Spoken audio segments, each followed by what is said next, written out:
مگر back stage تو بتایا جا سکتا ہے نا۔ آپ نے کہا تھا کبھی مجھ سے ملنے آؤ حالم۔ میں نے کہا تھا نا کہ میں آپ کی توقعات کے برعکس ہوں سر، ایسی خواہش نہ کریں تو اچھا ہوگا۔ فاتح کی قوت گویائی چند لمحے کے لیے زائل ہو گئی۔ تم حالم ہو؟ کوئی مجھے بھی بتائے حالم کون ہے؟ ایڈم نے ناسمجھی سے باری باری دونوں کو دیکھا، مگر وہ اس کی طرف متوجہ نہیں تھے۔ تینوں پتھروں کے گرد اگے درخت اندھیرے میں ڈوبے خاموشی سے ان کو سن رہے تھے۔ کیا اب میری بات کا یقین کریں گے آپ؟ وہ شکوے سے بولی۔ آنکھوں کے کنارے بھیگنے لگے۔ فاتح نے سر اس بات میں ہلایا۔ بولنا شروع کرو۔ اس کا سارا غصہ، خوف، حقارت سب غائب ہو گیا تھا۔ تالیہ نے پہلے اسے دیکھا پھر ایڈم کو۔ اچھا ہو اگر آپ لوگ مجھے جج نہ کریں۔ تم بولنا شروع کرو تالیہ۔ سچ بولنا صرف شروع میں مشکل لگتا ہے، پھر یہ وقت کے ساتھ ساتھ آسان ہو جاتا ہے۔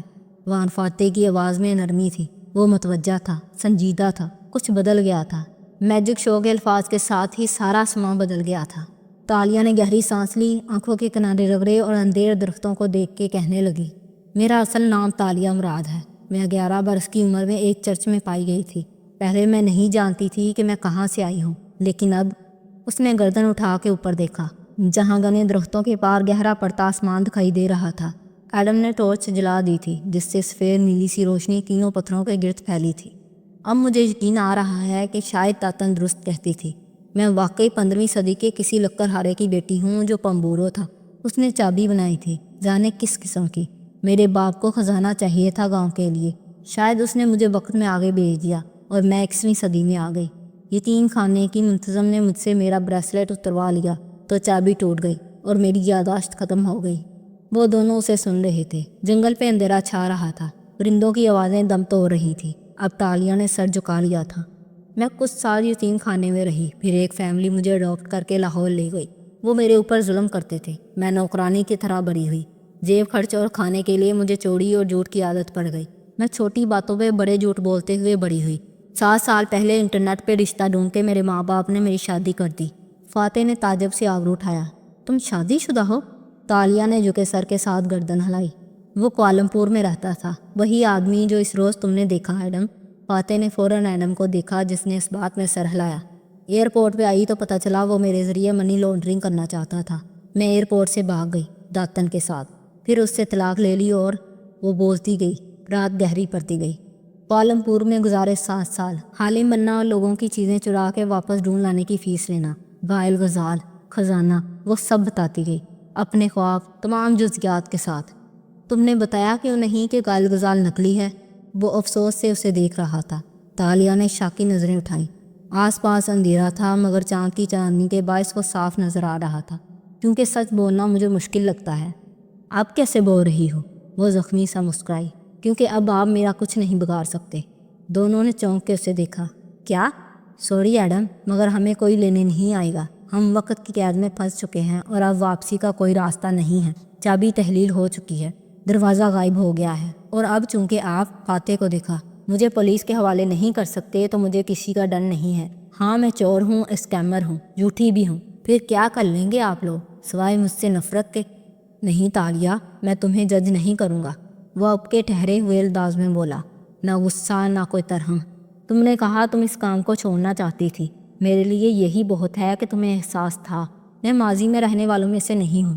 مگر ایڈم کا ذہن تالیہ کے بے رحم الفاظ پہ اٹک گیا تھا۔ آپ ہمت کیوں ہار رہی ہیں؟ پولیس ہمیں لینے آ جائے گی۔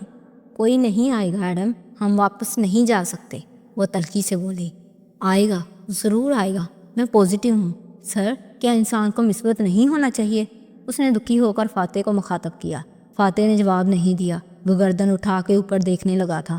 آسمان سے آوازیں آنے لگی تھی، گرگراہٹ، ذرا سی بجلی چمکی اور پھر تراتر بارش برسنے لگی۔ یا اللہ! تالیہ نے بوکھلا کے بیک پیک سر پہ تانا۔ تینوں تیزی سے کھڑے ہوئے، مگر بوچھار اتنی تیز تھی کہ چند لمحوں میں ہی بھیگ گئے تھے۔ ہمیں کوئی شیلٹر ڈھونڈنا ہوگا۔ فاتح نے ٹارچ اٹھا کے روشنی ایک طرف پھینکی۔ پولیس آئے گی، کوئی تو آئے گا۔ ایڈم اسی طرح مغموم سا کھڑا بھیگ رہا تھا، اسے اور کسی بات کی پرواہ نہ تھی۔ میں نے اس طرف چٹان دیکھی تھی، میرے ساتھ آؤ تم دونوں۔ ایڈم، میں کہہ رہا ہوں میرے ساتھ آؤ، وہ بلند آواز میں بولا تو ایڈم چونکا اور پھر اس کے پیچھے چلنے لگا، مگر وہ غائب دماغ لگتا تھا۔ جنگل میں اندھیرا تھا اور چاندنی مدھم سی درختوں کے درمیان پہنچ رہی تھی، وہ بھی اس لیے کہ پورے چاند کی رات تھی، ورنہ درخت اتنے گھنے تھے کہ سورج کی روشنی بھی پوری اندر داخل نہ ہو پاتی تھی۔